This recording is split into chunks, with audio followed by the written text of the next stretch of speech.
Hey there Disney fan, it's movie review time, and today I'm looking at Tinkerbell the movie. The movie begins with Tink being born-ish, fully grown with the ability to speak and appropriate background knowledge. Like Athena from Zeus's ruptured skull. But what kind of fairy will Tinkerbell be? A tooth fairy? A sugar plum fairy? An annoying fairy that just says, hey, listen, and never shuts up? But no, she's a tinker. Obviously. Basically a little fairy technician that builds and fixes things. But she doesn't want to spend her life toiling away in a Pixie Hollow sweatshop. She wants to go to the mainland, which is basically old-timey London town. So Tink looks into a career change with a little help from her pixie pals, Fluttershy, Jubilee, Poison Ivy, and Katara. But Tink's not a waterbender, she doesn't have wild empathy, and she doesn't have a chance at bending light. So flat out of options, Tink asks the mean girl antagonist Vidia for help.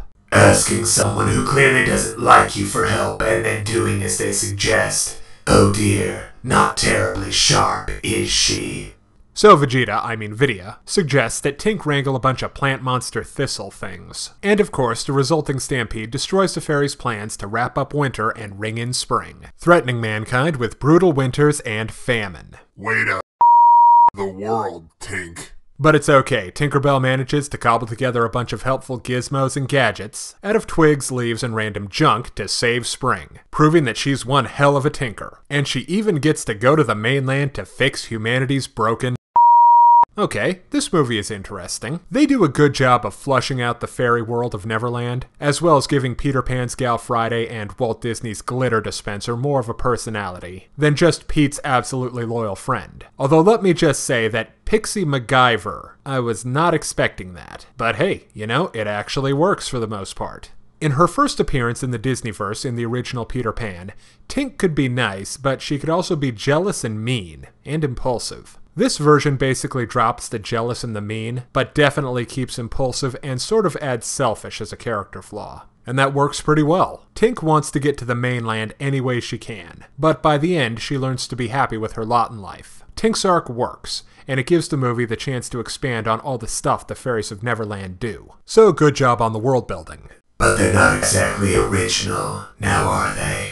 Most of the world building stuff is done by Tink's gal pals, when they explain their jobs. They're all distinctive in design, personality, and power set. Cottonmouth, Watson, Silvermist, is a quiet waterbender. Rosetta is Southern Belle Poison Ivy. Fawn is a fun, upbeat animal lover. And Iridessa is a worrywart with power over light. Okay, now for our antagonist, Vidia. She's actually a lot of fun. She's got a cool design with her darker color palette and cool ponytail. She also stands out in terms of personality. She's moody, highly skilled at what she does, and never seems to be having fun. This would qualify her for main character status in a lot of anime, but because this is Disney, they never miss a chance to dump a bucket of cold water all over her aloof coolness, instantly removing any hostility I would typically have toward this type of character. Okay, now let's look at the art. Tinkerbell is a bit inconsistent. From time to time, the CGI is just not good enough. But those parts are few and far between. Most of the time, it's adequate. Well, 3 cheers for being good enough.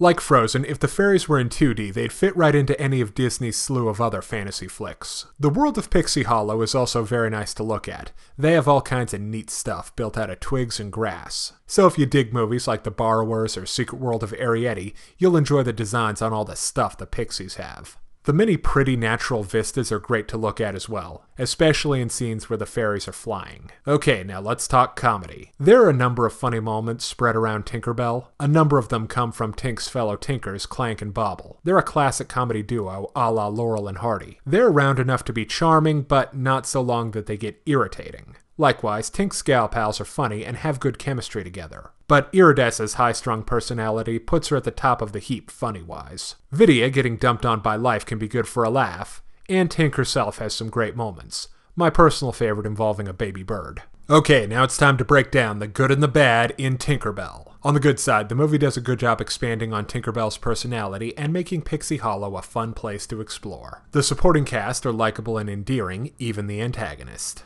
Mostly because she gets kicked in the face by life. And the movie's nice to look at. On the downside, from time to time, the 3D is a no-go. The big crisis in the movie kind of shows up and then gets resolved really fast in the third act. And let's face it, Tink can kinda be a poop.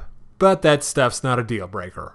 4 out of 5. If you're interested in an expansion on a classic Disney character, I'd recommend Tinkerbell. If you're interested in more reviews of anime, movies, TV shows, comic books, or video games, check out my channel on YouTube at StupidPrivate913, or find my Facebook and Deviantart pages for video updates and more. Thank you for watching. Hey kids, today's show is brought to you by the letter 4 and the number potato! I'm a stupid private.